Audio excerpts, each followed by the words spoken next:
सबको जय यीशु की।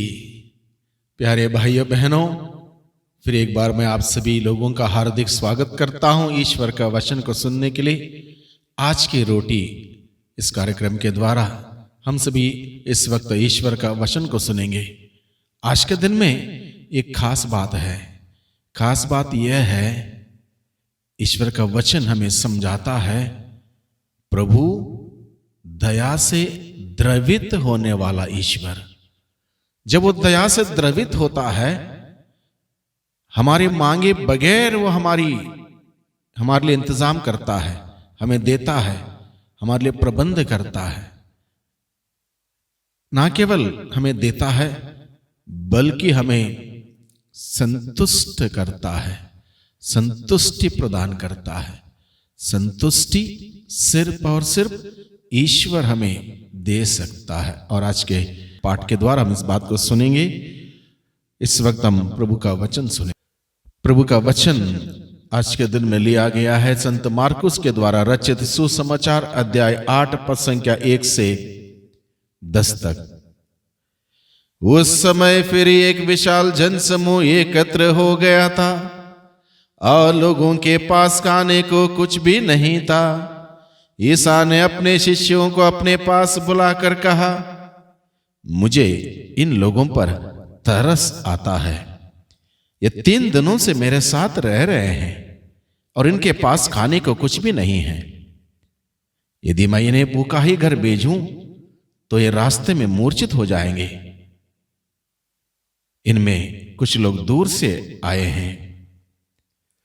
उनके शिष्यों ने उत्तर दिया, इस निर्जन स्थान में इन लोगों को खिलाने के लिए कहां से रोटियां मिलेंगी?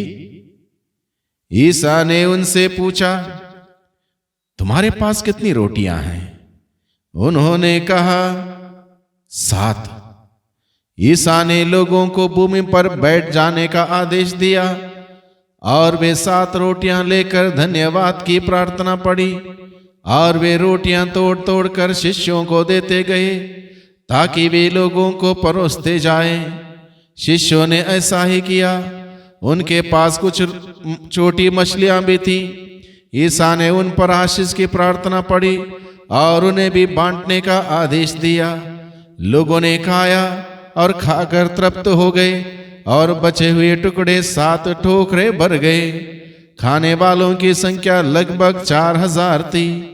ईसा ने लोगों को विदा कर दिया। वे तुरंत अपने शिष्यों के साथ नाव पर चढ़े और दलमनुथा प्रांत पहुंचे। प्रभु की वाणी। प्यारे भाइयों बहनों, प्रभु का जीवंत वचनों को हम लोगों ने सुना। बड़ी भीड़ प्रभु के वचन को सुनने के लिए प्रभु के पास आए थे। दूर दूर से लोग आए हुए थे। जिस प्रकार से सुसमाचार में हमने सुना, लोग प्रभु के वचन को सुनने के लिए वहां पर बहुत लंबे समय से थे। जिस प्रकार से यहां पर व्याख्या की गई है।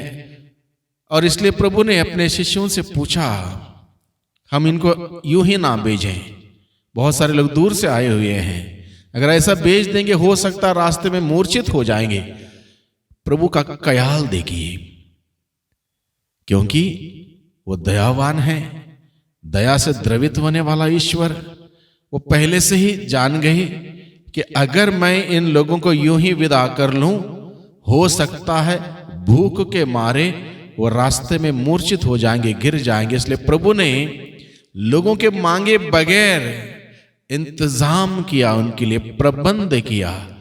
प्रभु के पास जो जाता है, प्रभु उसके लिए इंतजाम करता है, उसके लिए प्रबंध करता है। प्रभु हमारी जरूरत को मांगने से पहले ही जान लेता है। जानने के बाद प्रभु इस बात का इंतजार नहीं करता है, इसने मांगा नहीं तो मैं क्यों दूं। मांगने से पहले ही प्रभु हमारे लिए इंतजाम करता, प्रबंध करता, क्योंकि वो दया से द्रवित होने वाला ईश्वर। धन्य है भाइयों बहनों, मैं और आप, हम सभी जो उस प्रभु को जानते हैं, जो हम पर दया करता है, दया से द्रवित होने वाला वो ईश्वर को हम जानते हैं। इसलिए आज के दिन में जब हम प्रभु का वचन को सुनेंगे, इस बात पर हम लोग मनन चिंतन करें कि मेरा ईश्वर मुझसे कितना प्यार करता है। यद्यपि मैं इस लायक नहीं हूं, इस काबिल नहीं हूं, फिर भी वह ईश्वर मेरा कितना ख्याल रखता है, कितना प्यार करता है, कितना मेरे लिए इंतजाम करता है।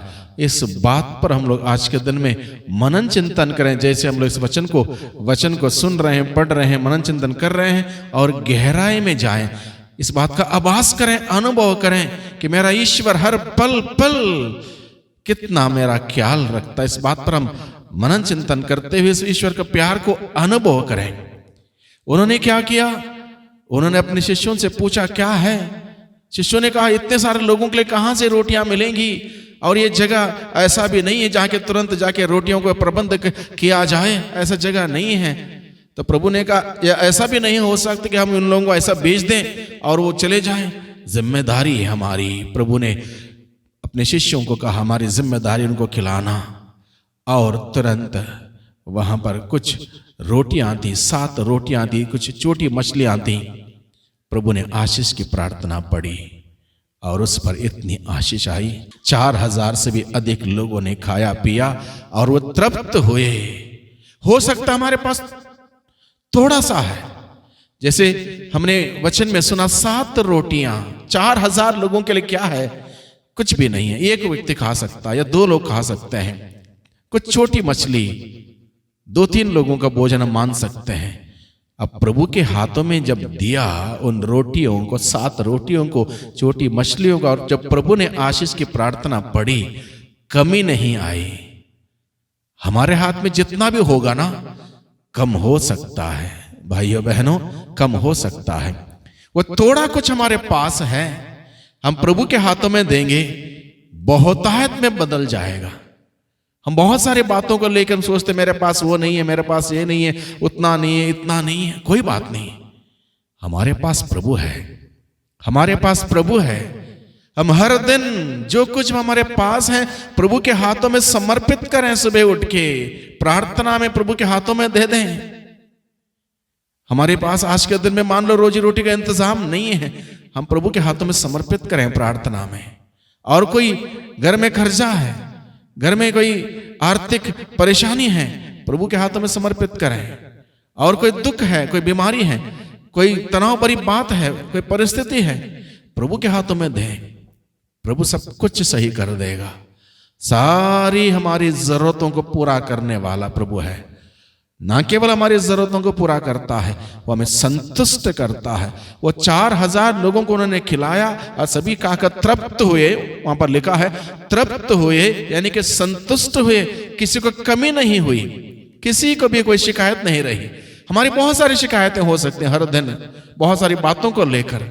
प्रभु के पास जाएं, सारी शिकायतें दूर हो जाएंगी। सारी शिकायतें दूर प्रभु कर सकता है, दुनिया में कोई व्यक्ति नहीं कर सकता है। माता पिता मान लो 3 बच्चे हैं, 3 बच्चों की जरूरतों को पूरा नहीं कर सकते, भी बच्चों के पास शिकायतें रहती हैं। मम्मी ने मुझे वो नहीं दिया, ये नहीं दिया, इस बात का इंतजाम नहीं किया, पापा ने पूछा नहीं। कितनी शिकायतें हैं। छोटा परिवार में ही देखिए कितना शिकायतें हैं, एक पल्ले में कितनी शिकायतें होती हैं। हमें कोई इंसान संतुष्ट नहीं कर सकता, संतुष्ट करने वाला प्रभु है। प्रभु के पास जाए भाइयों बहनों, हर दिन सुबह, हर दिन, हर वक्त, सुबह शाम दोपहर हम प्रभु के पास जाएं, वो हमें संतुष्ट कर सकता है, वो हमें तृप्त कर सकता है। इसलिए हम प्रभु के वचन को आज हमने सुना है, हम प्रभु के पास जाएं, व्यक्तिगत जीवन को लेकर, पारिवारिक जीवन को लेकर प्रभु के पास जाएं, हमारे जरूरतों को लेकर, हमारे निवेदनों को लेकर, प्रार्थनाओं को लेकर, बीमारी को लेकर, समस्याओं को लेकर, चिंताओं को लेकर प्रभु के पास जाएं।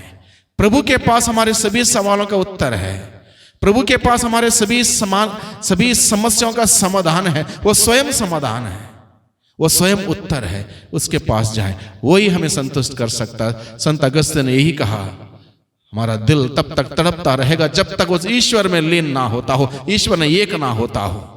उस ईश्वर के पास जाएं, वो हमें संतुष्ट करेगा, क्योंकि वो दया से द्रवित होने वाला ईश्वर हम सबों के लिए इंतजाम करेगा, प्रबंध करेगा। आइए हम प्रार्थना करें।